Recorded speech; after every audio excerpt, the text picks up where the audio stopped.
Pemirsa, Satgas COVID-19 Surakarta membubarkan 2 kegiatan hajatan di Kelurahan Gandekan dan Kadipiro.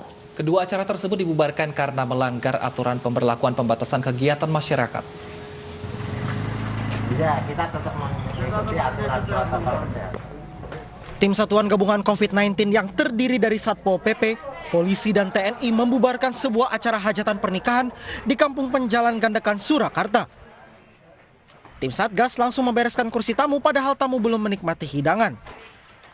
Selain membubarkan hajatan, tim Satgas juga memberi teguran lisan kepada panitia. Tim Satgas juga membubarkan hajatan pernikahan di Kampung Keragilan, Kecamatan Banjarsari. Acara hajatan dibubarkan karena melanggar aturan PPKM. Dengan edaran Wali Kota 067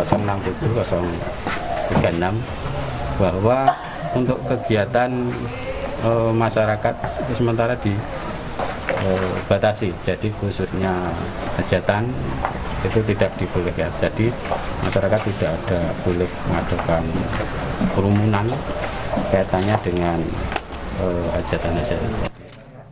Sementara pihak Ketua RT 4 RW 14 Kampung Keragilan menjelaskan tamu yang didatangkan terbatas dan tidak ada kerumunan karena tamu diharuskan membawa pulang hidangan.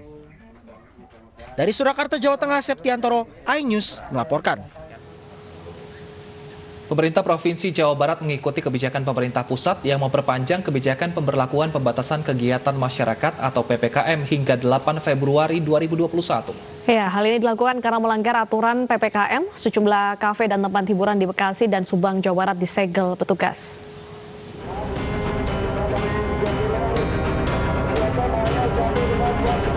Petugas Gabungan Penanggulangan COVID-19 Minggu malam menyegel 6 kafe di wilayah Galaksi, Kecamatan Bekasi Selatan, Kota Bekasi, Jawa Barat.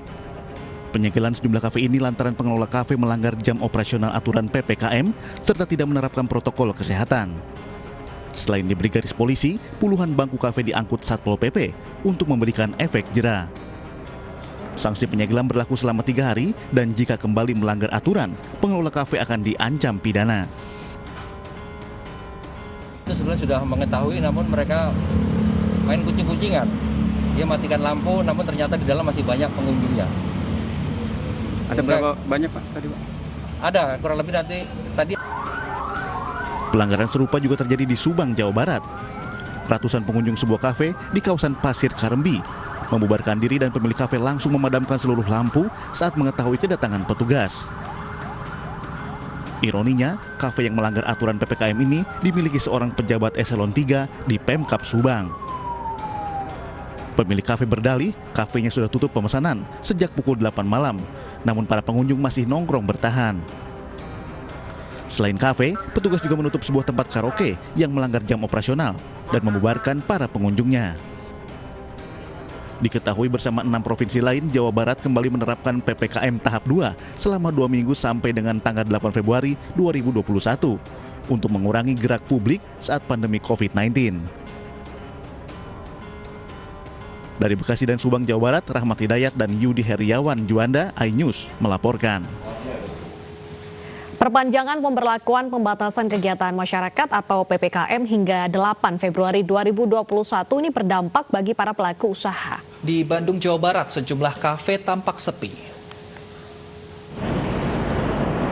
Beberapa ruas jalan di kota Bandung siang ini tidak seramai biasanya sejak diterapkannya PPKM tahap kedua. Salah satunya di kawasan Sulanjana, lokasi yang dikenal sebagai kawasan sentra kuliner Kota Kembang. Kawasan yang dekat dengan area perkantoran dan kampus ini sebelumnya sering menjadi tujuan warga untuk berburu makan siang.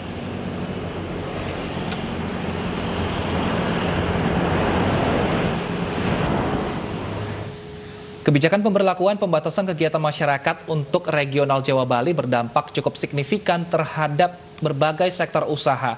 Untuk mengetahui dampak yang dirasakan pelaku usaha, kini kita sudah terhubung dengan Desi Juliani di Bandung, Jawa Barat. Selamat siang, Desi. Bisa diceritakan seperti apa dampak dari perpanjangan PPKM ini pada pelaku usaha di Bandung? Selamat siang Wilson dan Deta. Kalau biasanya di siang hari ini sudah mulai memasuki jam makan siang, beberapa kafe, kemudian juga restoran dan juga rumah makan terutama yang berada di kawasan perkantoran ini sudah mulai ramai diburu warga untuk berburu makan siang.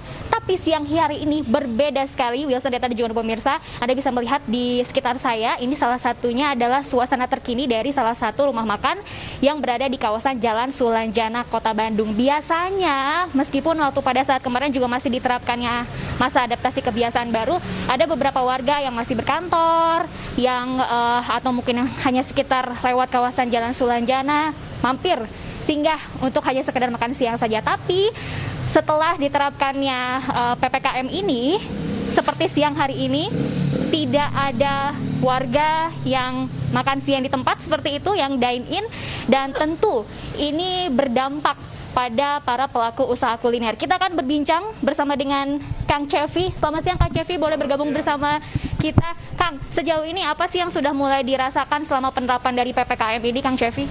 Setelah diberlakukannya PPKM, sejauh ini omset kita menurun drastis. Mulai pendatang pun juga berkurang. Mungkin karena kayak perkantoran belum kembali normal dan kampus-kampus juga belum pada masuk, mungkin penyebabnya itu. Perbandingan yang paling kerasa selain dari sisi omset, misalnya apa yang paling kerasa nih, Kang Cevi? Yang paling kerasa suasananya sih, suasananya juga jalanan sangat sepi sekali. Nah ini kan akan diperpanjang nih Kang Cevi sampai 8 Februari 2021. Tanggapan Kang sebagai pelaku usaha kuliner gimana nih Kang Cevi? Kita saat ini sih pasrah aja sih dengan keadaan yang sekarang, kurang lebih kayak. Terus sejauh ini apakah ada pengawasan nggak sih dari pemerintah daerah sendiri? Dari pemerintah sendiri pengawasan juga ada. Kita selalu lihat ada kayak mobil-mobil patroli, kurang lebih seperti itu. Oke. Harapannya apa nih Kang dengan diberlakukannya PPKM ini, seperti apa? Ya mudah-mudahan diberlakukannya PPKM ini bisa bikin suasana jauh lebih baik lagi ya. Meskipun di satu sisi juga agak merugikan dalam tanda kutip untuk para pelaku usaha ya Kang ya? Pastinya itu sangat dampak sekali kepada kami ya, pelaku usaha kuliner tentunya. Terima kasih banyak Kang Cevi atas waktunya. Sehat selalu Kang Cevi, tetap menerapkan protokol kesehatan ya Kang. Terima kasih banyak. Ya Wilson, Deta, dan juga pemirsa, rencananya di PPKM tahap 2 ini pemerintah Kota Bandung akan memperluas beberapa ruas jalan yang akan ditutup di jam-jam tertentu. Ketika di tahap pertama ada sekitar 23 ruas jalan yang akan ditutup. Kemudian juga nanti rencananya di tahap 2 sampai tanggal 8 Februari 2021 ini ada penambahan ruas jalan lagi. Namun hingga saat ini juga kami masih menunggu konfirmasi lebih lanjut dari pemerintah kota terkait ruas-ruas jalan mana saja yang akan ditutup di PPKM tahap 2 untuk wilayah Kota Bandung sendiri. Wilson, Deta. Baik, terima kasih Desi atas informasi Anda. Selamat bertugas kembali. Pemirsa, pandemi COVID-19 yang masih berlangsung hingga saat ini menyebabkan daya beli masyarakat terpuruk. Kenaikan harga sejumlah bahan pangan serta turunnya daya beli dituding akibat pemberlakuan pembatasan kegiatan masyarakat PPKM.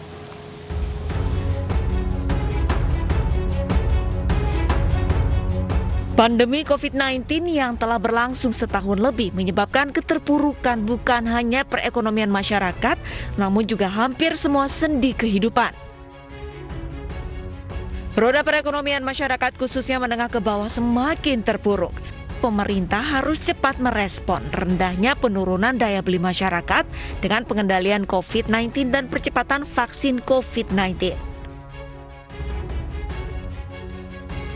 Jadi ini situasi yang kemungkinan besar harus direspon oleh pemerintah. Salah satunya adalah terkait dengan pengendalian COVID-19 yang lebih baik. Sehingga masyarakat kelas menengah atas lebih percaya diri untuk berbelanja di luar rumah, kembali lagi melakukan mobilitas. Juga ini berkaitan dengan percepatan vaksinasi. Semakin cepat vaksinasi, khususnya kepada kalangan pelaku usaha kecil, kemudian masyarakat, ini bisa menciptakan kepercayaan untuk kembali berbelanja. Langkah pemerintah mencegah penyebaran virus corona dengan memberlakukan pembatasan kegiatan masyarakat atau PPKM membuat iklim usaha semakin terpuruk. Seharusnya pemerintah memaksimalkan pengawasan penegakan protokol kesehatan di tengah masyarakat untuk menekan angka kasus COVID-19. Kemungkinan PPKM ini tidak diperpanjang. Ya kan, tapi kalau nanti diperpanjang lagi, nah tentu ini akan menambah beban derita daripada pelaku-pelaku usaha. Dan sangat terbuka kemungkinan akan semakin banyak UKM-UKM kita, pengusaha-pengusaha kita yang harus menutup usahanya. Ya, berpotensi juga akan menimbulkan angka PHK yang semakin tinggi.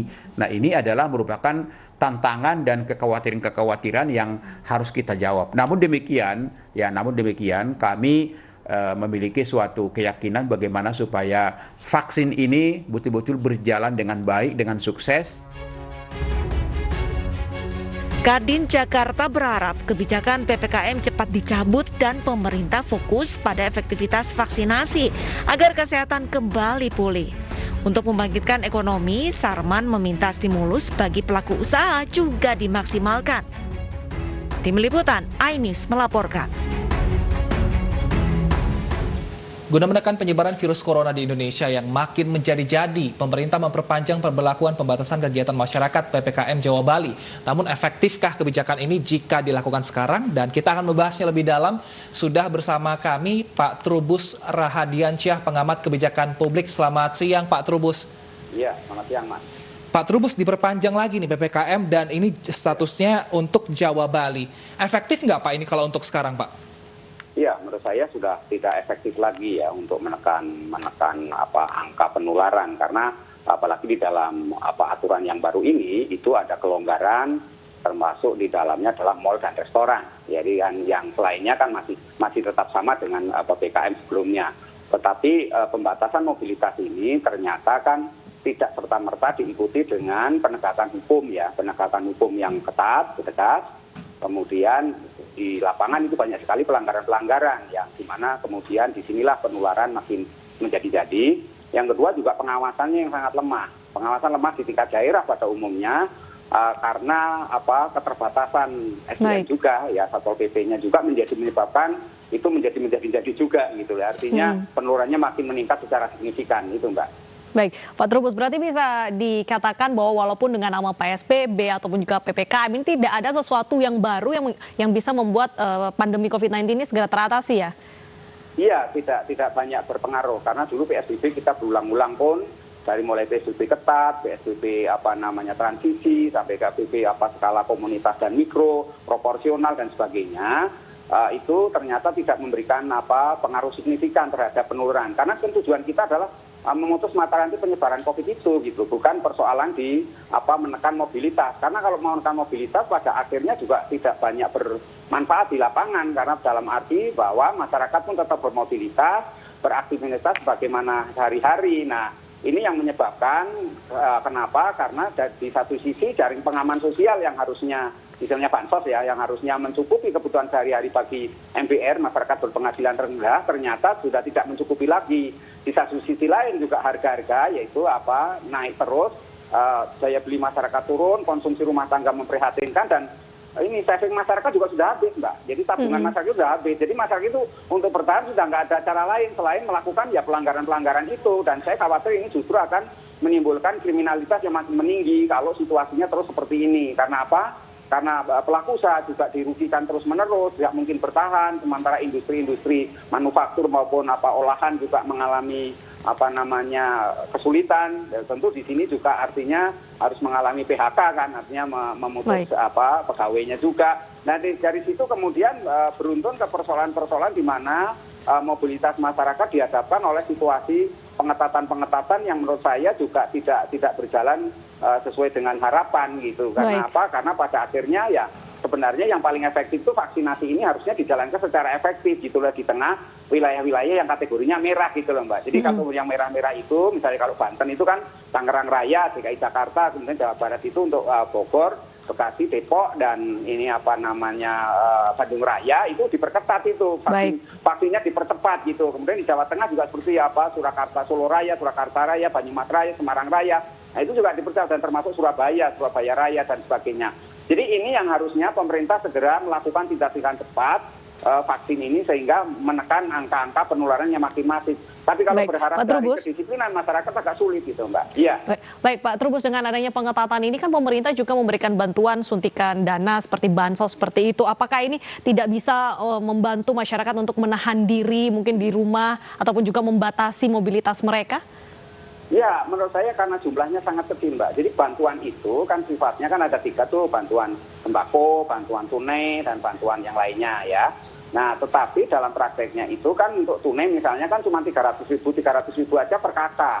Nah, belakangan ini juga ada dari Kemensos juga banyak data yang ada 16 juta lebih yang rekomendasi dari KPK kemudian dicoret itu. Nah, yang dulunya menerima jadi nggak menerima lagi juga menjadi masalah itu, Mbak. Baik. Jadi menurut saya memang karena ukurannya itu adalah kakak, bukan per kepala, maka yang terjadi kalau kita lihat di masyarakat kita menengah ke bawah atau masyarakat di kampung-kampung itu kan jadi tidak berpengaruh apa-apa karena satu keluarga ada yang 10 orang, ada yang 12 orang, ada yang 5 orang, ada 6 orang gitu lah, Mas. Jadi ini menjadi sulit kan gitu. Bagaimana uang 300.000 bisa dipakai untuk bertahan dalam satu bulan kan gitu. Baik, Pak Trubus.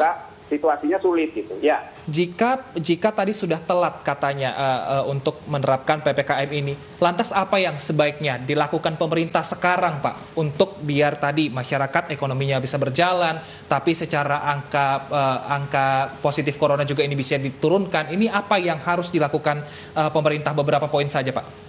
Ya, menurut saya satu ya, pemerintah melakukan pengawasan terhadap dan penegakan protokol kesehatan. Itu harus ada pendisiplinan masyarakat itu.